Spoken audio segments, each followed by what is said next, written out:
ายดีสวัสดีมื้อนี้มาอยู่กับสองน้องออนสาวลาวไต่น้องออนกับพาทุกคนมาอยู่ทุ่งไร่ทุ่งนาคือเก่าเนาะมื้อนี้น้องออนกับสิได้มาเอาข้าวปลูกคืนแล้วก็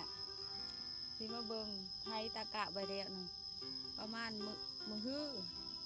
มื้ออื่นมื้อฮื้อเฮาก็สิได้มาตกกะวันกะเพราะว่าเฮาบ่ทันได้ตกเฮาก็ปลูกลงได้3 มื้อ 4 มื้อเลยเนาะแล้วเฮาก็มาขึ้นเฮาก็เอากระปุกลงแช่น้ำคืนนึงแล้วก็เอาคืนใบ2 คืนก็เป็นประมาณ5 มื้อเนาะมื้ออื่นเขาจะมาเห็ดอากาศเนาะมื้อนี้มา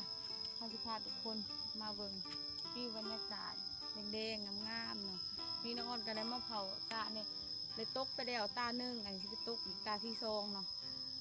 ตาตกแล้วตาหนึ่งเขาตกอยู่หน้าเอื่อยเนาะส่วน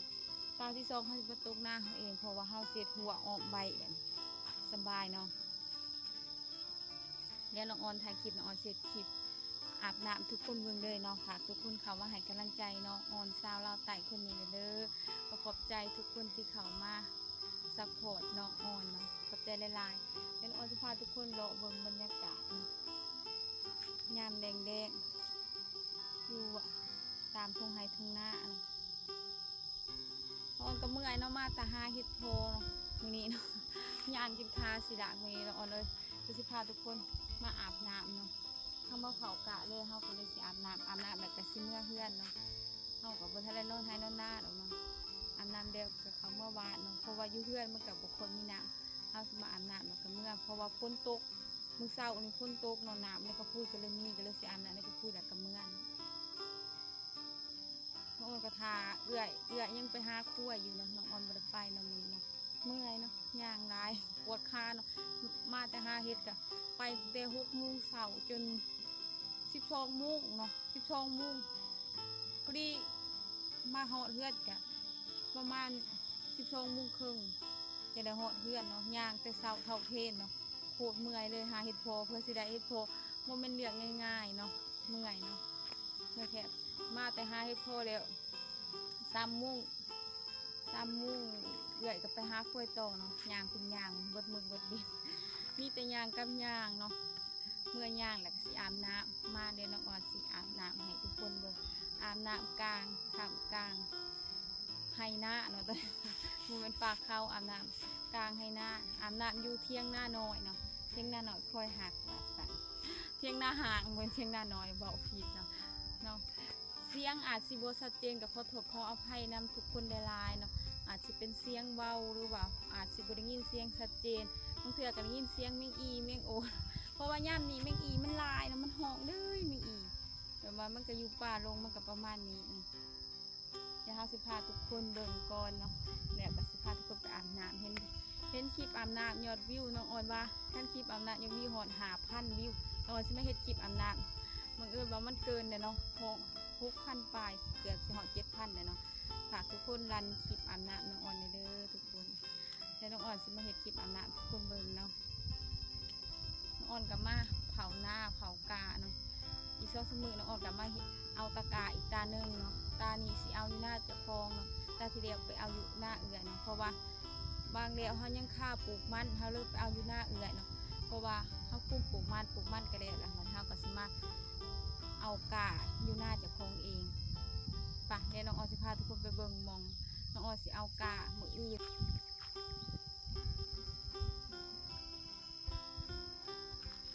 นี่เนาะเป็นหม่องที่น้องออนสิเอาตากะเนาะ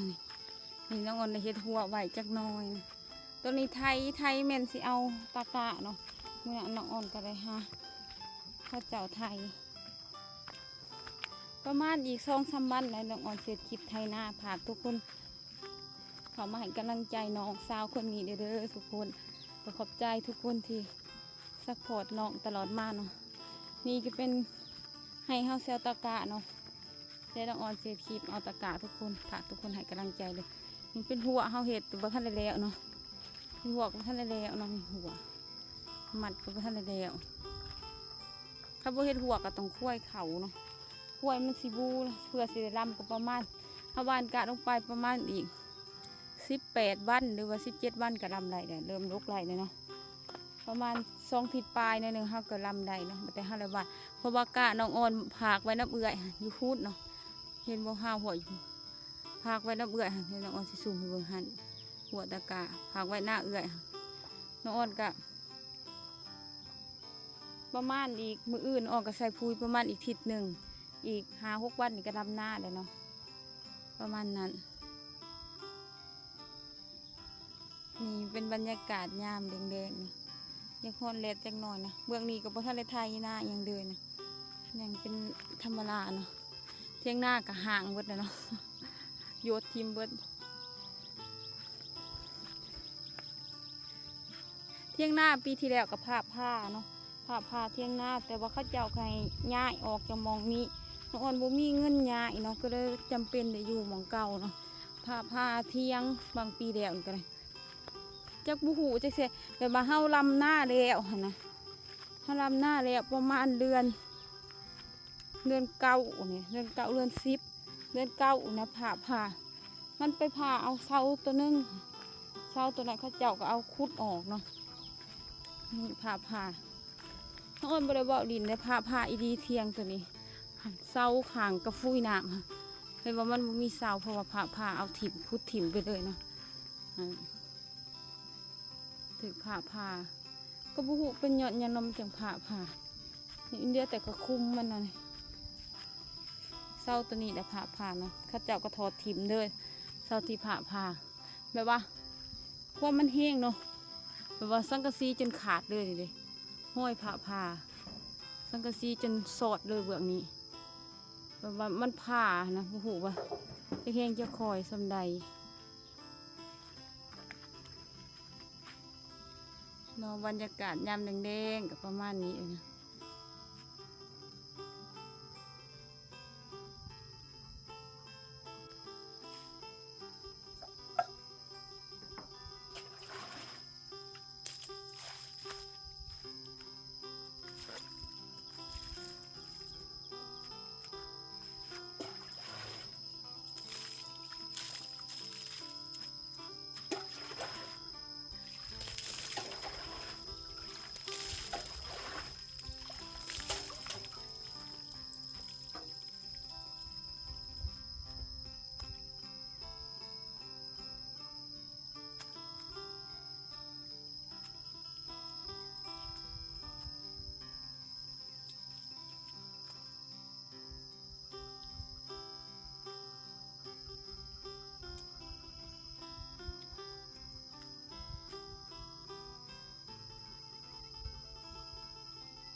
มาหน้าเขาก็อาบน้ำอยู่หน้าคันอยู่บ้านก็อาบน้ำอยู่บ้านเนาะ